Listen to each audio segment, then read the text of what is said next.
En effet, on peut se poser la question. Alors, avant de commencer, je voudrais juste préciser que Vocasa est un éditeur de solutions logicielles. Même si nous essayons et nous avons des comportements de start-up en matière de R&D, il est tout à fait évident que nous sommes un éditeur qui a maintenant 12 ans et qu'on propose ces solutions d'écoute auprès à peu près d'un millier de personnes, d'entreprises qui nous ont fait confiance de toute taille. Alors, il y a une manière de commencer, c'est de regarder ce que nous dit le petit Larousse. Alors, dans cette époque digitale, c'est pas toujours ce qui est venu, mais bon, tout de même. Alors, j'ai des problèmes de slide qui passent automatiquement. Alors, j'aimerais vous dire alors, attendez, je suis un petit peu perdu. Prêtez attention à ce que quelqu'un dit pour l'entendre et le comprendre. C'est réellement l'âme de notre métier. Et donc, de fait, nous allons essayer de faire tourner cette présentation autour de ce concept de bien entendre et pour bien comprendre lorsqu'on est dans un rapport de fournisseur à client. Alors, finalement, quand on fait de l'écoute ou quand on cherche à comprendre ce que pensent ses clients, c'est bien entendu pour s'améliorer. Mais il y a un mais, parce que le feedback ponctuel une fois par an a trouvé ses limites. C'est quelque chose qui se fait depuis un certain nombre d'années. On le faisait ponctuellement. Mais de plus en plus, ce que nos clients ont remonté, ce que l'expérience a montré, c'est que c'était insuffisant. Et qu'en fait, il fallait arriver à une notion de feedback permanent, en temps réel, tous les jours, toute heure, à tout moment, être capable de comprendre finalement qu'il fallait plus de réactivité et plus d'agilité dans les entreprises, et donc de fait, il fallait maintenant se donner les moyens d'écouter ses clients en permanence.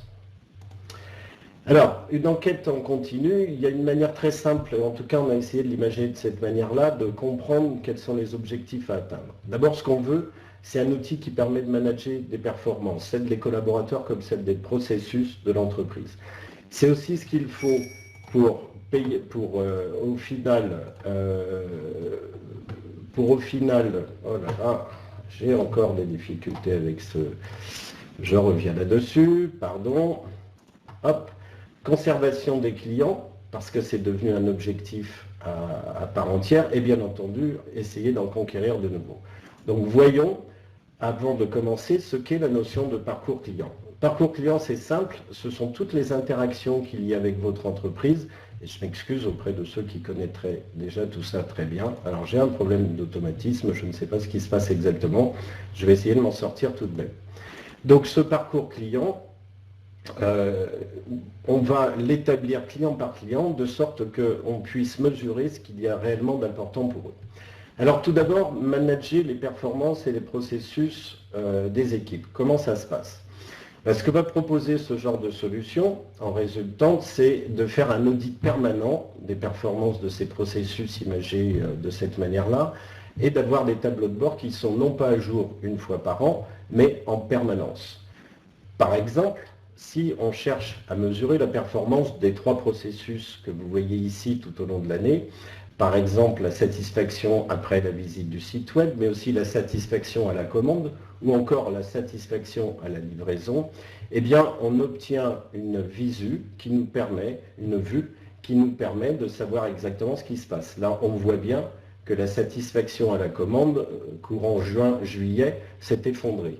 Donc en constatant dans les courbes ce qui se passe, bien évidemment, on aura l'occasion, si tant est qu'on a ce genre d'outils, on aura la possibilité de faire un focus, de regarder ces processus, de regarder ce qui se passe et de comprendre finalement tout un potentiel d'amélioration autour de ça. Au final, même chose pour une autre manière de voir. Imaginons que vous êtes dans la société IBM et que vous deviez vous connecter.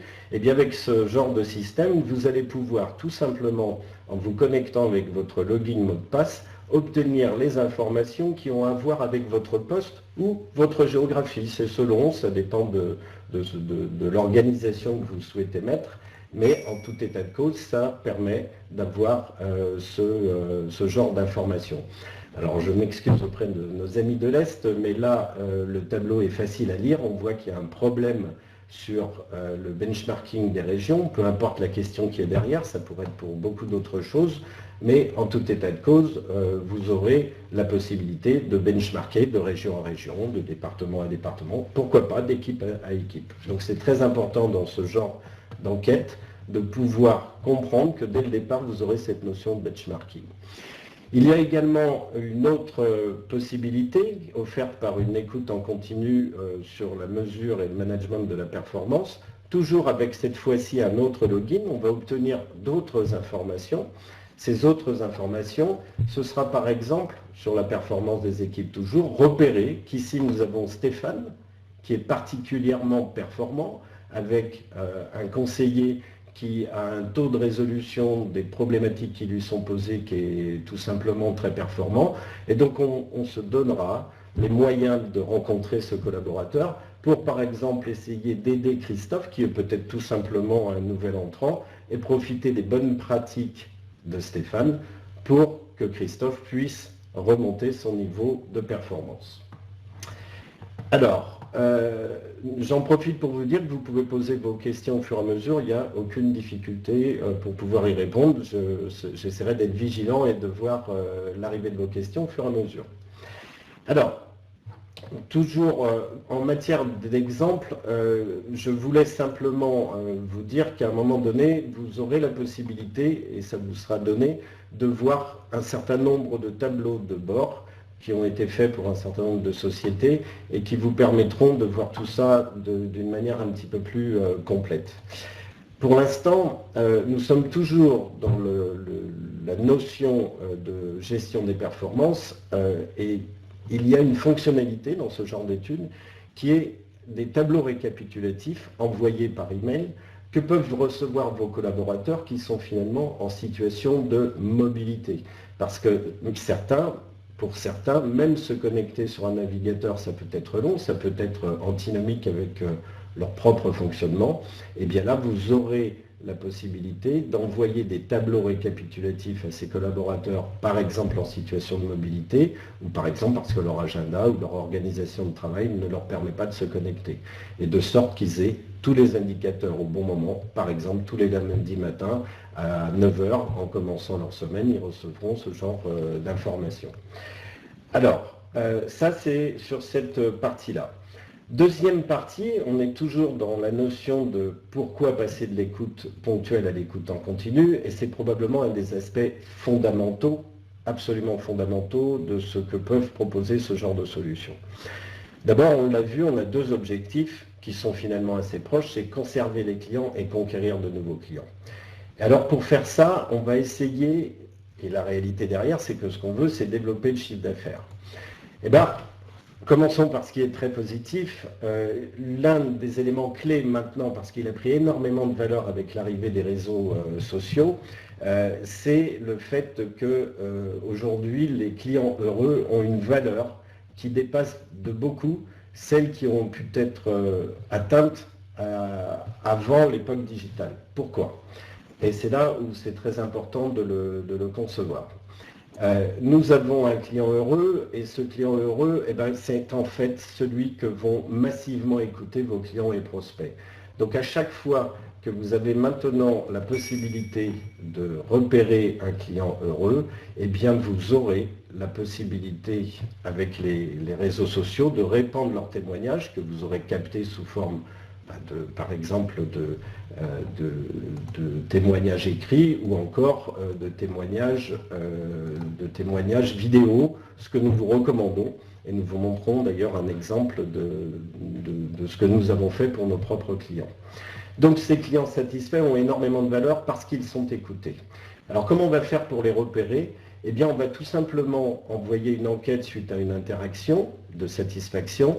Cette enquête de satisfaction va arriver chez le client potentiellement heureux qui va déclarer comment il est satisfait, voire très satisfait, et le conseiller recevra un email. Cet email encapsulera en définitive toutes les informations nécessaires pour le rappeler, lui proposer de témoigner ou sous forme de vidéo ou sous forme de témoignage écrit, peu importe, témoignage que vous allez propager sur les réseaux sociaux. Cet email, qui se déclenchera automatiquement via une note que vous déciderez, qui servira de seuil de déclenchement. Donc si vous dites « je veux récupérer tous les clients qui ont manifesté une satisfaction au-delà de 8 », eh bien c'est ce qui se passera. Votre conseiller recevra cet email et pourra rappeler le client et capter son témoignage. Alors en final, pourquoi on préserve le chiffre d'affaires et où on le développe? C'est en identifiant, et on sait bien aujourd'hui que c'est le principal objectif, mais ne vous y trompez pas, pouvoir capter vos clients satisfaits est quelque chose de très très important également. Mais enfin, aujourd'hui, ce que l'on craint le plus, parce que leur valeur de destruction est très importante, ce sont vos clients insatisfaits. On considère aujourd'hui, et je crois que maintenant tout le monde a à peu près l'information, que la puissance de nuisance d'un client insatisfait fait que vous, via les échos qu'il peut avoir sur le web, en particulier sur Internet, fait qu'en définitive, vous aurez beaucoup de nuisances qui viendront par ces clients insatisfaits, encore plus qu'auparavant. Donc il faut les repérer. Et il faut savoir dès le départ, il y a des statistiques qu'on tient à votre disposition là-dessus dans un cadre qui ne serait pas ce webinaire, que vous auriez, à chaque fois que vous avez un client, vous êtes sûr que vous en avez 5 ou 10 qui ne viendront pas, mais métier par métier, on est capable de vous dire en fonction du taux d'insatisfait, la destruction de chiffre d'affaires que vous pourriez obtenir. Alors comment ça va se passer? Ça va se passer de la même manière que sur le client satisfait. On va le repérer via cette étude qui lui a envoyée après son interaction. Dès lors qu'il aura manifesté une grande insatisfaction, par exemple en vous mettant une note de 2 sur 10, avec différents indicateurs qui peuvent être disponibles, eh bien on va là aussi envoyer un mail au conseiller qui est chargé de le suivre, de sorte qu'il ait toute information sur ce client insatisfait pour pouvoir le rappeler et bien entendu le traiter. C'est tout à fait évident que si vous avez l'information comme quoi vous avez des clients insatisfaits et que derrière on ne met pas en place une mécanique pour le traiter, on s'arrête au milieu du gué. Donc effectivement, la chose importante, ce sera réellement de mettre les moyens de traitement pour que ce client soit rappelé. Le mail reçu par le conseiller, en plus d'avoir des informations sur le client insatisfait et les raisons de son insatisfaction, pourra aussi encapsuler la procédure à suivre et les degrés de liberté selon le client qu'il pourra avoir pour, par exemple, lui proposer une remise. Sachez que lorsque vous récupérez un client qui s'est déclaré insatisfait, vous avez à peu près 85% de chances de le transformer en client très satisfait. Donc il y a une sorte d'efficacité incroyable et de renversement de situation psychologique où le client insatisfait finit par rejoindre vos sponsors et finalement les clients satisfaits qui peuvent vous apporter des témoignages et du business de manière extrêmement importante. Donc ça c'est une chose fondamentale, ce sont la gestion des alertes email. Autre élément d'importance, c'est la possibilité, tout clairement, d'avoir aussi un fichier de données brutes qui sera récolté par ce système mis en place et qui ira alimenter tout simplement votre CRM ou votre système d'information. Donc vous aurez mis en place une plateforme logicielle. Cette plateforme logicielle pourra tout simplement être alimenté avec des fichiers et votre CRM sera ainsi nourri pour finalement passer de ce que nous cherchons beaucoup, pratiquement tout le monde cherche à faire ça aujourd'hui, c'est-à-dire passer d'un marketing de masse à un marketing individualisé via ce CRM qui fait que quand un client vous appelle, vous avez tout un historique, tout un suivi extrêmement important de ce qu'il pense, de sorte qu'au final, vous avez quelque chose de très performant et qui vient vous faciliter le traitement d'un client individuel, client par client. Alors, si je tente de résumer les apports d'une enquête en continu, on a 3 aspects clés. Le management, donc pour le management des équipes et des processus, on va retrouver la capacité à accéder à des indicateurs depuis un simple navigateur, par exemple, et ceci en permanence, 24 heures sur 24, tous les jours de l'année. On aura la possibilité, et on l'a vu notamment pour traiter les clients satisfaits et insatisfaits, de faire un système de tableau récapitulatif par email qui permettra aux équipes d'être informées. Ça, c'est aussi excessivement important. Donc, deux choses, hein, les tableaux de bord en ligne et les tableaux récapitulatifs par email pour manager ces équipes, les informer au bon moment et qu'ils puissent avoir une idée de leur performance, repérer les mauvais processus, repérer les bons processus et bien entendu en faire ce qu'il convient d'en faire. Ensuite, le deuxième pavé très important, c'est le repérage des clients satisfaits et insatisfaits. Pour ça, on a les alertes email qui partent automatiquement en fonction de critères de notes que vous définissez sur vos enquêtes et qui fait que vos conseillers reçoivent toute information nécessaire à travers un simple email pour pouvoir rappeler ces clients et les traiter du mieux possible. Essayez d'obtenir leur témoignage quand ils sont des clients satisfaits. Essayez de traiter le mécontentement ou l'insatisfaction de vos clients en ayant à l'intérieur de cet email toute information nécessaire. Et puis enfin, et c'est absolument fondamental, ces enquêtes vous permettent de récupérer énormément de données. Et ces données, une fois qu'on les a, on a la possibilité de les envoyer à l'intérieur de vos CRM, vos systèmes d'information, de sorte que le client soit de plus en plus traité en individualité. Et on sait bien que ça a une efficacité redoutable sur la croissance du chiffre d'affaires. Alors, faire l'écoute en continu, on a vu les résultats, on a vu ce qui pouvait se passer, on a vu les valeurs ajoutées, mais enfin, que faut-il faire pour obtenir ces résultats? On a dit que c'était une écoute en continu. La deuxième partie, qui va être assez courte, vise à vous expliquer sommairement ce que nous faisons, ce qu'il convient de faire pour obtenir ces résultats. Donc ces résultats, en définitive, hop, il y a un premier état qui est qu'on va partir depuis vos systèmes d'information pour produire finalement des fichiers de contact. Ces fichiers de contact seront exportés vers une plateforme logicielle. Depuis cette plateforme logicielle, vous pourrez faire les choses suivantes. D'abord, mettre en page vos questionnaires, en respectant le plus possible la charte graphique, mettre en page et paramétrer vos tableaux de bord. Les tableaux de bord de la société X ne sont pas les tableaux de bord de la société Y et c'est extrêmement important.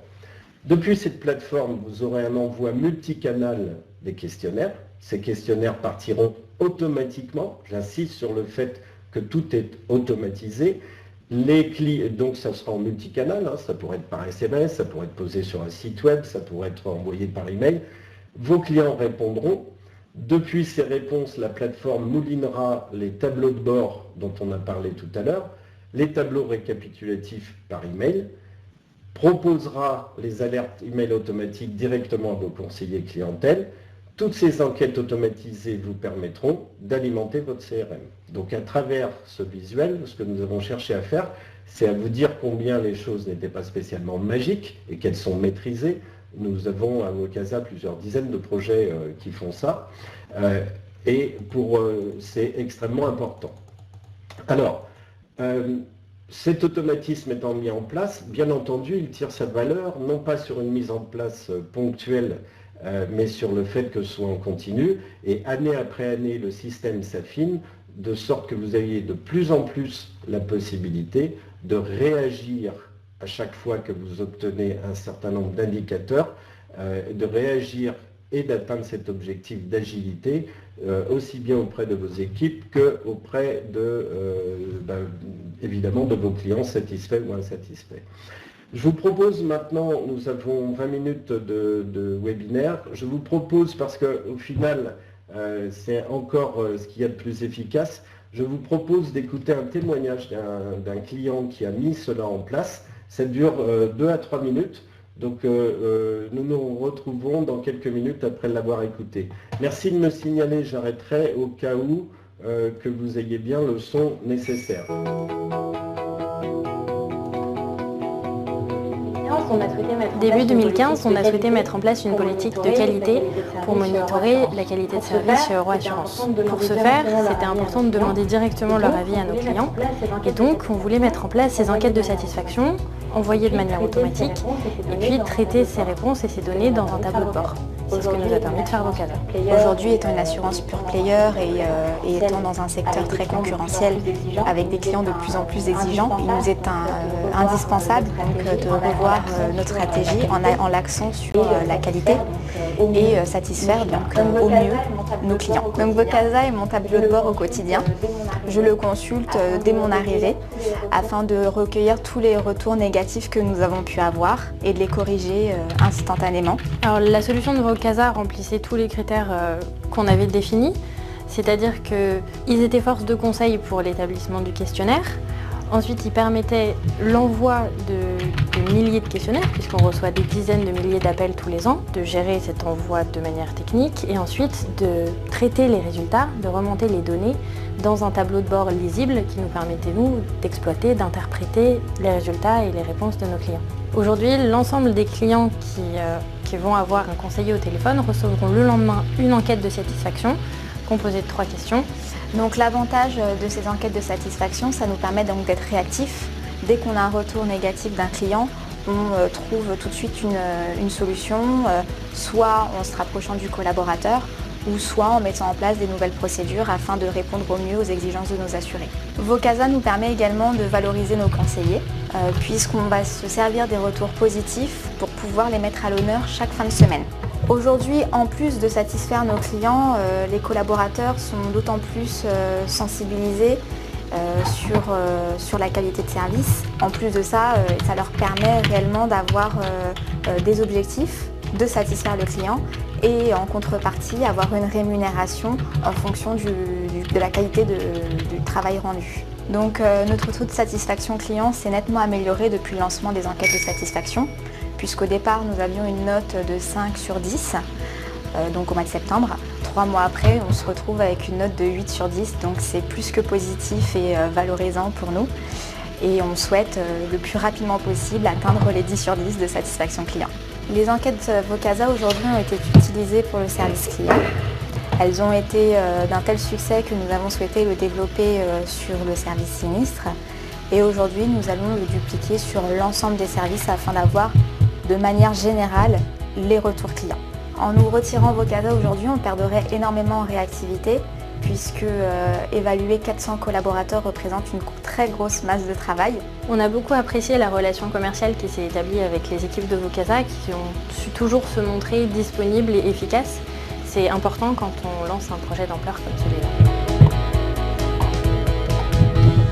Voilà, donc j'ai vu qu'il y avait des problèmes de son, mais je n'avais pas de micro activé de ce côté-là, ou alors il y a quelque chose qui m'échappe. Donc toutes mes excuses, mais pourtant le son était coupé sur mon PC. Est-ce que là vous m'entendez? Alors, ok. Donc désolé pour ces petits problèmes techniques, on essaiera de s'améliorer là-dessus. Je voulais juste vous dire que ce témoignage est disponible en ligne sur YouTube de manière ouverte, donc n'hésitez pas. Pour ceux qui n'arriveraient pas à faire, n'hésitez pas à nous envoyer un email, on vous envoie immédiatement l'URL de sorte que vous puissiez le regarder vous-même. Mais je trouve que ce témoignage, qui était un peu inattendu pour nous, a vraiment une très grande force, c'est qu'il montre combien c'est très efficace et dans des proportions que nous-mêmes, on n'atteint pas toujours ce niveau de performance aussi vite comme dans ce témoignage d'Euro Assurance. Donc ça reste un témoignage, mais quand même je trouve qu'il met bien en évidence ce qui se passe dans ce genre d'outil. Alors à vous, n'hésitez pas à me poser vos questions, on en est aux 25 minutes habituelles. Si vous avez d'autres questions, n'hésitez pas, j'y répondrai bien volontiers. Donc le temps que vous regardiez ce genre de choses, je voudrais vous redire que sur la plateforme web Ikeo, vous avez l'annonce d'un certain nombre de webinaires passés et à venir. Je vous signale aussi que vous pouvez router cette information ou cette proposition de webinaire qui sont enregistrés et donc rejouables pour ceux de vos collaborateurs, par exemple, qui n'auraient pas pu les utiliser. Alors, Henri me demande si l'étude en continu ne risque pas de passer pour du harcèlement. Comment éviter cette impression négative? Alors, il y a plusieurs réponses là-dessus, mais il y en a une qui est clé, c'est que nous allons avoir des règles de gestion d'envoi des sollicitations. Donc, la plateforme logicielle vous permet de dire, et là je prends un exemple complètement au hasard, que vous ne voulez pas que vos clients soient sollicités plus d'une fois par mois, ou trimestre, ou semestre, ou pourquoi pas par année. Ça se discute avec vous en fonction de la nature de vos activités et il n'y a pas de règle unique pour la totalité des gens, enfin des entreprises et des clients. La deuxième chose, et qui est pas moins importante, c'est qu'il faut comprendre que quand un client est insatisfait, le fait d'avoir la possibilité de l'exprimer est non seulement la seule manière d'atténuer ses effets, mais probablement souvent, quand on le fait bien, de faire disparaître ses effets négatifs, et qu'un client qui voit qu'on s'occupe de lui ne s'en agace pas, en général ne s'en agace pas, ou ceux qui s'en agacent le font savoir très vite, et ça peut être intégré dans les règles d'adressage des enquêtes de satisfaction par les systèmes de logiciels proposés. Merci Henri pour cette question. Si vous en avez d'autres, n'hésitez pas. Hop. Dans vos questions, tranquillement, j'espère. Alors, je suis désolé pour toutes les difficultés un peu techniques que nous avons eues là-dessus. Alors, j'ai une question d'Élodie qui me dit quel est le temps moyen pour le client à prendre pour répondre au questionnaire. Là, franchement, et c'est vrai d'une manière générale, lorsque vous faites de l'écoute ponctuelle, vous avez bien compris que ça se faisait tout autour du parcours du client. Donc, quand vous faites de l'écoute ponctuelle, vous avez tendance à interroger le client sur toutes les interactions que vous avez eues avec lui. Quand vous faites de l'écoute en continu, vous allez saisir le moment, qu'on appelle souvent l'événement qu'il y a eu avec votre client, de sorte que vous puissiez, qu'il puisse remplir en simplement une, deux ou trois questions. Donc le temps qui va avec derrière peut aller de quelques secondes à quelques dizaines de secondes, mais dans l'écoute en continu, si vous voulez éviter cet effet harcèlement, et c'est un troisième point que j'avais omis de vous préciser, eh bien vous avez aussi à faire des questionnaires très courts pour que ça passe. Mais il faut quand même le moduler avec ce que vous vendez. Si c'est des clients à qui vous vendez des produits qu'une fois tous les ans ou 2 ans, et que vous l'interrogez sur comment s'est déroulée sa vente, vous pouvez aller faire plus de questions. Tout dépend de votre métier là aussi. Alors, je vois qu'Élodie alors, comment exploiter au mieux les informations collectées au fil de l'eau et après agrégation. Alors, la première exploitation dont on a parlé, c'est vous avez une information sur un client satisfait ou insatisfait. Pour les clients satisfaits, on cherche à faire des témoignages parce que la caisse de résonance qu'ils obtiennent auprès de vos clients à venir est juste fabuleuse et il faut en prendre conscience parce que c'est un événement assez récent. Quand il s'agit de clients insatisfaits, l'information elle est dans son insatisfaction et il faut l'appeler pour retraiter. Et puis après, vous avez les KPI et les tableaux de bord. Les tableaux de bord, il faut bien entendu en avoir pour mesurer les performances des processus de ses collaborateurs et sociétés, mais il faut être extrêmement vigilant sur leur interprétation.